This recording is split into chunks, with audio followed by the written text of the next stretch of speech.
नमस्कार, agree metre में आपका बहुत बहुत स्वागत है। मैं हूं हर्ष शर्मा। आज के एग्री मीटर में हम चने के मार्केट पर यहाँ पर चर्चा करेंगे और चने पर विस्तार से बातचीत करने के लिए हमारे साथ जुड़ रहे हैं केडी एडवाइजरी के डायरेक्टर अजय केडिया साहब। सर बहुत बहुत स्वागत है, good morning. Very good morning Harsh ji. Sir सबसे पहला मेरा सवाल आपसे ये है कि देश भर में चने की खेती में अभी तक करीब यहाँ पे 10% की बढ़ोतरी देखने को मिल रही है। चने की बुआई में बढ़ोतरी का जो ये ट्रेंड है, ये आगे क्या आपको लग रहा है जारी रहेगा यहाँ पर? देखिए बिल्कुल, चने की अगर हम बात करें तो वैसा देखा जाए तो प्राइजेस के अंदर हमने कहीं ना कहीं एक दबाव जैसा माहौल ही बनते हुए देखा था। पिछले साल अगर हम बात करें सितंबर में भाव करीबन 8,000 के करीब था, उसके बाद हमने जबरदस्त गिरावट आते हुए देखी और मार्च आते आते 5500 का भाव आ चुका था। अब कहीं ना कहीं प्राइजेस 5500 से लेकर हम बोल सकते हैं 6400 के बीच में ही ट्रेड करे। जुलाई में हमने 6400 के करीब देखे थे दिल्ली वाले रेट्स, और बट अब घूम फिर के मार्केट एक रेंज में ही है।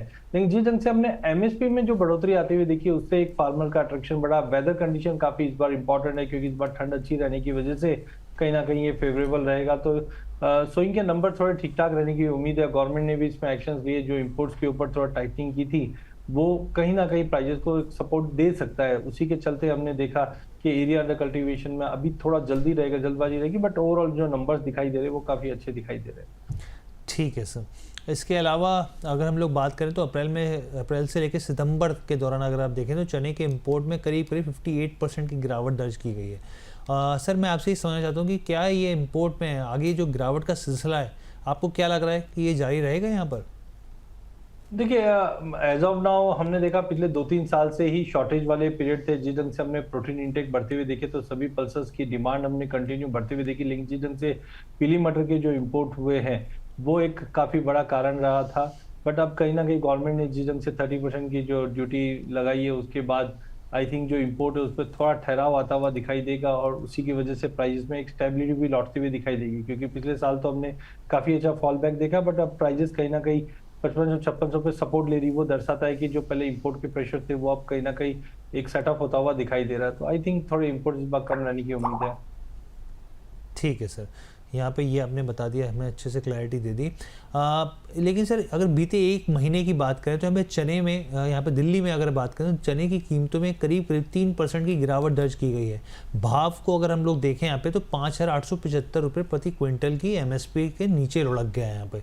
क्या आपको लग रहा है कि चने की कीमतों में और गिरावट जारी रहेगी यहाँ पर? देखिए एक तरह से हम ये बोल सकते हैं कि जो सितंबर में सपोर्ट था मार्केट उसके इर्द गिर्द ही है। बड़ा तेजी इसलिए भी नहीं है क्योंकि सोइंग के नंबर है सामने, साथ में हम देख रहे हैं कि प्राइजेस में कोई बड़ा फॉल भी नहीं आ रहा है। बिकॉज जिस ढंग से हमने रिसेंटली देखा सीआईटी की रिपोर्ट के अनुसार नवंबर दिसंबर में लगभग 46 लाख शादियां भी है।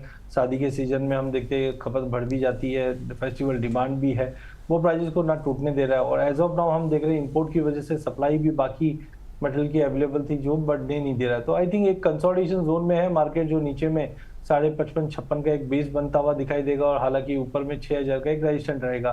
तो टाइमिंग एक दायरे में ही मार्केट ट्रेड करता हुआ दिखाई देगा, जब तक कोई नई ट्रिगर्स मार्केट को सपोर्ट या प्रेशर में नहीं लेके आती। ठीक है, प्रेशर नहीं लेके आया, ये बात सर ने यहाँ पे बता दी क्लैरिटी से। साफ तौर पे देखिए चने के भाव में दबाव यहाँ पर दिख रहा है यहाँ पर, और ये मन में सवाल था यहाँ पे तमाम दर्शकों का भी और यहाँ पर जो है ट्रेडर्स का भी यहाँ पर। अब सर आपसे सवाल ये है कि शॉर्ट टर्म में आपको क्या लग रहा है यहाँ पे चने की कीमतों में क्या आउटलुक रहेगा यहाँ पर?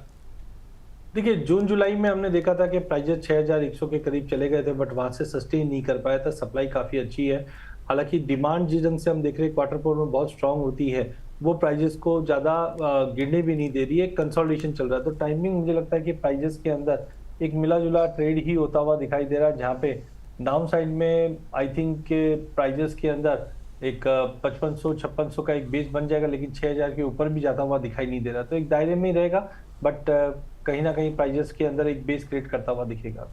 ठीक है, बेस ट्रेड करता हुआ दिखेगा, इस चीज़ का आप ध्यान रखिए यहाँ पे।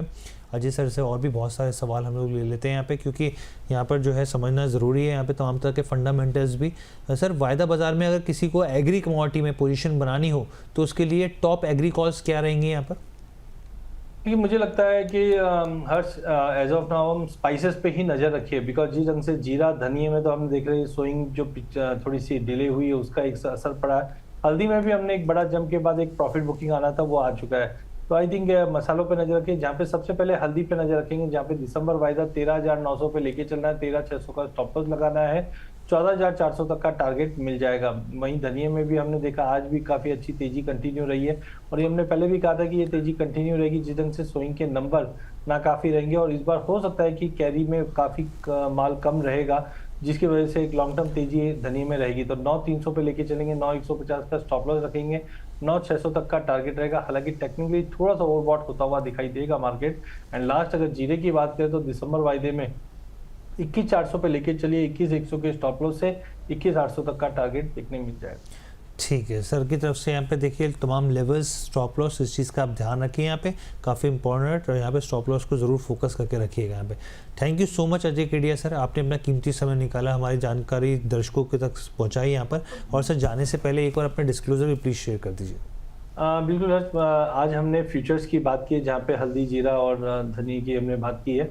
मेरी पर्सनल कोई पोजीशन नहीं, बट मेरे क्लाइंटों की हो सकती है। देखिए जब भी आप कमोडिटी में निवेश करते हैं तो रिस्क रहता है, बट इक्विटी जैसा ही रहता है। बट इससे बचने का सबसे अच्छा साधन यही है कि आप सेबी रजिस्टर्ड फाइनेंशियल एडवाइजर से सलाह लेकर ही इसमें निवेश करें। ठीक है sir, thank you so much sir, बहुत बहुत धन्यवाद हमारे साथ जुड़ने के लिए। तो ये ओवरऑल शो था एग्री मीटर को लेकर, खास तौर पे हमारा फोकस चेन्नई को लेकर था। यहाँ पे जिस तरीके से गिरावट देखने को मिल रही है, और वो गिरावट के आगे जारी रहेगी या फिर जो है रुख जो है वो बदलता हुआ दिखेगा, इस शो के जरिए हमने आपको बताने की कोशिश करी। और दूसरे तमाम तरह के धनिया और दूसरे जो यहाँ पे कमोडिटीज़ हैं उसके ऊपर आपको यहाँ पे एक जानकारी आपके सामने रखी है। ओवरऑल शो कैसा लगा कमेंट करके ज़रूर बताइएगा। धन्यवाद।